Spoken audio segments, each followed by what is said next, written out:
Hello guys, नमस्ते, सलाम, राम राम, सत श्री अकाल। होप आप सब स्वस्थ होंगे और एकदम मस्त होंगे। फिर से नई साड़ी, नया स्टाइल और थोड़ी से अलग। अलग तो वैसे बहुत कुछ नहीं होता है, साड़ी एक, स्टाइल अनेक। तो इस बात को फॉलो करते रहिए और नई-नई चीज़ें जो कुछ हमें आती है, वो एक दूसरे को बताना और एक दूसरे के साथ शेयर करना बहुत इम्पोर्टेंट है। आजकल की युवा पीढ़ी साड़ी से तो ऐसे भाग रही है, जैसे कि पता नहीं क्या। बट मुझे साड़ी देखा जाए तो पर्सनली बहुत पसंद है। और आपको पता है साड़ी एक ऐसी चीज़ है, ऐसा वस्त्र है कि चाहे जो भी पहन ले, बड़े, बूढ़े, बच्चे, सबके ऊपर वो बहुत ही प्रिटी लगती है, बहुत खूबसूरत लगती है। और वैसे भी भारत देश की समृद्ध परंपरा और संस्कृति वास्तव में बाकी देशों से बिल्कुल भिन्न है। यहाँ पर साड़ी को अधिक महत्व दिया जाता है, जो कि भारतीय संस्कृति का एक महत्वपूर्ण हिस्सा है।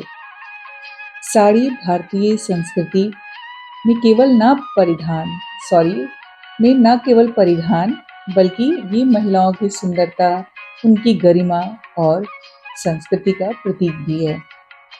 हमारे देश में अलग-अलग तरह की साड़ियाँ पहनी जाती हैं। ये अलग-अलग तरह की साड़ियाँ होती भी हैं, आपने सुना होगा और आपके पास होंगी भी, जैसे कांजीवरम, बनारसी, पैठनी, चंदेरी, इस तरह की साड़ियाँ। और साड़ी जैसे कि हमारी संस्कृति का महत्वपूर्ण हिस्सा है, ये हमारी सुंदरता ही नहीं बढ़ाती है, ये बहुत कुछ कहती है और ये पारंपरिक परिधान है, सांस्कृतिक पहचान भी है, महिलाओं की गरिमा से भी जोड़ा जाता है। तो साड़ी सिर्फ साड़ी ना होकर कहते हैं कि बहुत कुछ कहती है साड़ी। अब साड़ी कैसे पहनना चाहते हैं? अब आजकल की पीढ़ी वेस्टर्न कल्चर से ज़्यादा प्रभावित हो रही है, परंतु आप बाहर के देशों में भी देखेंगे ना तो हमारे कल्चर को महत्व दिया जाता है, उसको जाना जाता है। साड़ी सिर्फ 6 मीटर, 9 मीटर या 7 मीटर का कपड़ा नहीं है, ये एक स्टाइल है, ये एक संस्कृति है, इसकी एक अपनी परिभाषा है, अपनी कहानी है, जिसको कि आप अपनी तरह से रिप्रेज़ेंट कर सकते हैं। शायद बहुत सारे लोगों को पता होगा कि कपड़े पहनने का मेन रीज़न क्या है। हम कपड़े पहनते क्यों हैं? कपड़े पहनना हमारे शरीर की सुरक्षा करता है। कपड़े पहनने से हम सुंदर दिखते हैं, और क्या हो सकता है? फिर भी इसे जानबूझकर तमाम अंधविश्वासों के साथ जोड़ा जाता है। मुझे किसी से कोई प्रॉब्लम नहीं है, कोई शॉर्ट्स पहनता है, कोई नहीं पहनता है, कोई स्पैगेटी टॉप पहनता है, कोई ट्यूब ड्रेस पहनता है। सबकी अपनी-अपनी पर्सनल चॉइस है, इस पे कोई टिप्पणी नहीं। मुझे जो पसंद है, मैं वो करती हूँ और शायद आपको भी जो पसंद है, वही आपको करना चाहिए। इस पे किसी का कुछ बस नहीं, ट्रक भी नहीं चलना चाहिए।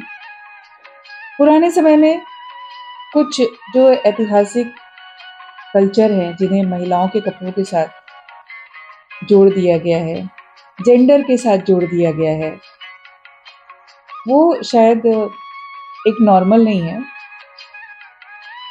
देखते हैं कि हिस्ट्री में महिलाओं के कपड़ों को लेकर इतनी समस्याएँ नहीं थी, बट प्रेज़ेंट टाइम में बहुत ज़्यादा समस्याएँ हैं। भारतीय महिलाएँ आज कम से कम टाइम में कपड़े पहनना, रेडी होना, बाहर जाना, तो उनको ये सारी चीज़ें झंझट लगता है। बट शायद ये हमारा थॉट होता है। हम सोच लेते हैं कि ये हमारे लिए झंझट है, इसके लिए ये झंझट लगता है। साड़ी पहनने में बिल्कुल भी समय नहीं लगता है, अगर आप उसको पहनना सीख जाएँ तो। और आप उसको अलग-अलग स्टाइल स्टेटमेंट दे सकते हैं। आपका खुद वो स्टाइल हो सकता है। फैशन हमारी अभिव्यक्ति का एक मुख्य हिस्सा है। फैशन नारीवाद के लिए अपनी पहचान व्यक्त करने और सामाजिक मापदंडों को चुनौती देने के लिए एक शक्तिशाली उपकरण के रूप में कार्य करता है। कपड़ों की पसंद के माध्यम से व्यक्ति पारंपरिक लैंगिक रूढ़िवादिता से मुक्त होकर सशक्तिकरण का संदेश दे सकता है। समावेशी फैशन लाइनों का उदय विविध पहचानों की बढ़ती मान्यता और ये भी दर्शाता है, जो उन लोगों के लिए मुक्ति की भावना को बढ़ावा देता है, जो पारंपरिक अपेक्षाओं से परे खुद को अभिव्यक्त करना चुनते हैं। तो आप अपने आप को कैसे अभिव्यक्त करना चाहते हैं, कैसे रिप्रेज़ेंट करना चाहते हैं, ज़रूर बताइएगा। कैसी लगी ये स्टाइल? अपने विचार कमेंट बॉक्स में छोड़ कर जाइएगा। मिलती हूँ फिर, तब तक के लिए राम-राम।